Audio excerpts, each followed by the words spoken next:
N'hésitez pas à télécharger gratuitement, en bas dans la description de la vidéo, une multitude de ressources sur la méthode Montessori. Maria Montessori a profondément révolutionné notre compréhension de l'enfance en formulant le concept de « l'esprit absorbant ».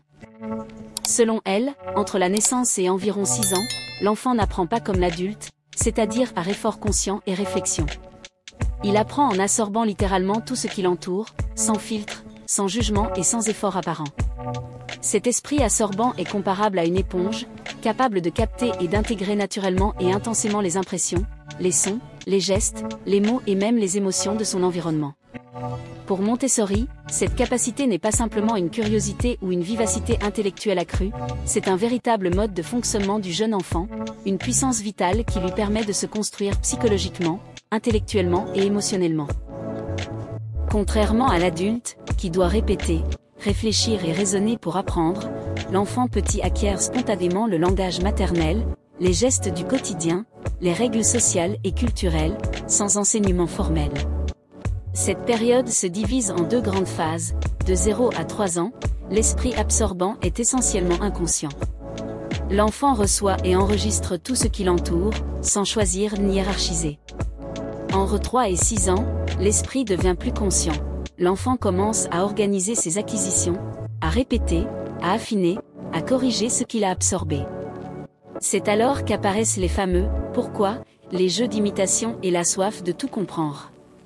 Ce mécanisme laisse des empreintes extrêmement durables. C'est dans cette période que se forment nos réflexes, notre rapport à nous-mêmes et au monde. Sans le savoir, nous portons tous en nous la trace de ce que nous avons absorbé.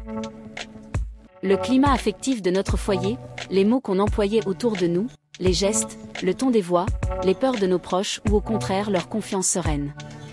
Prenons l'exemple du langage.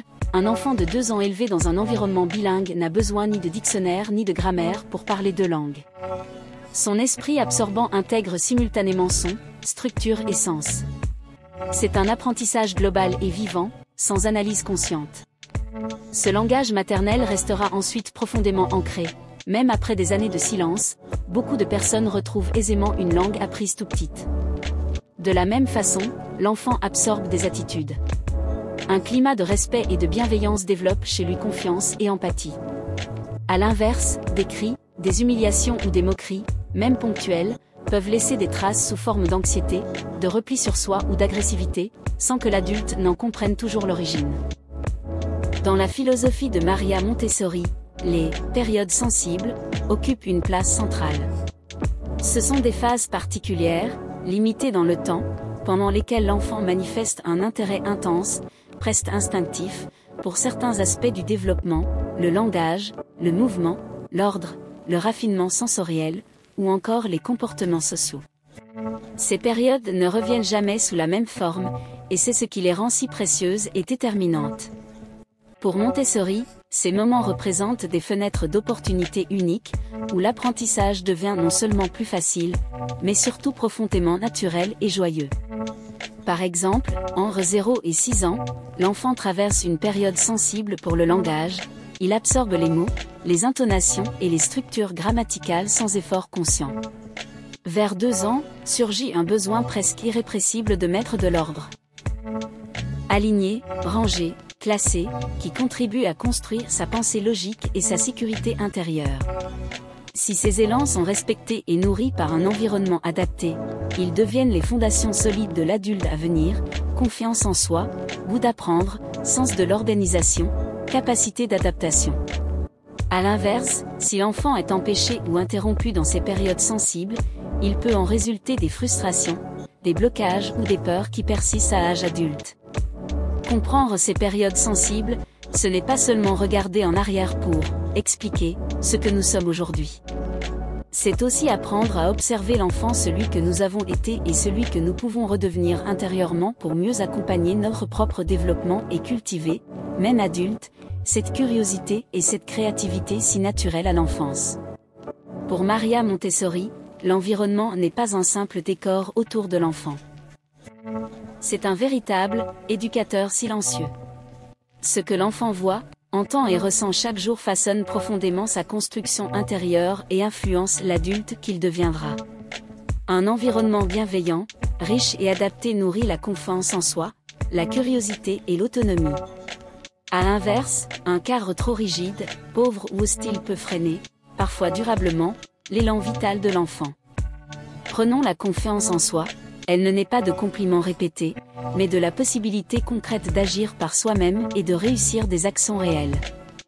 Par exemple, un enfant qui peut verser son verre d'eau, ranger ses jouets à sa hauteur ou choisir ses activités développe peu à peu le sentiment « je suis capable ».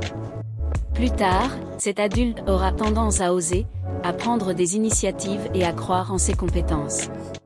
La curiosité, elle aussi, s'épanouit dans un environnement stimulant. Des objets variés, des matières à toucher, des livres à feuilleter, des questions auxquelles on répond avec patience. Pourquoi revenir à l'enfance, et surtout, pourquoi en parler à travers le regard de Maria Montessori? Parce que selon elle, l'enfance n'est pas seulement un moment de croissance, c'est la période où se construit, pierre après pierre, tout ce que nous sommes et tout ce que nous deviendrons.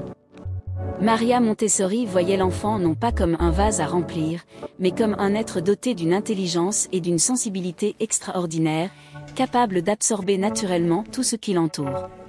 Elle a mis en lumière ce qu'elle appelait « l'esprit absorbant », cette capacité unique que nous perdons en grandissant, mais dont les effets continuent à nous influencer toute notre vie. Parler de l'enfance selon Montessori, c'est comprendre que beaucoup de nos réflexes, de nos peurs, de nos élans créatifs ou de nos blocages viennent de cette époque où notre cerveau et notre cœur étaient ouverts à tout.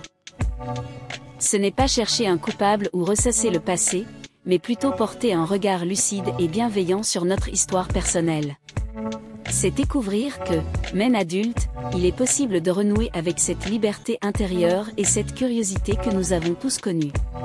Nous verrons pourquoi l'éducation, loin d'être un simple souvenir, façonne encore aujourd'hui nos choix, notre façon d'aimer, de travailler et même de rêver.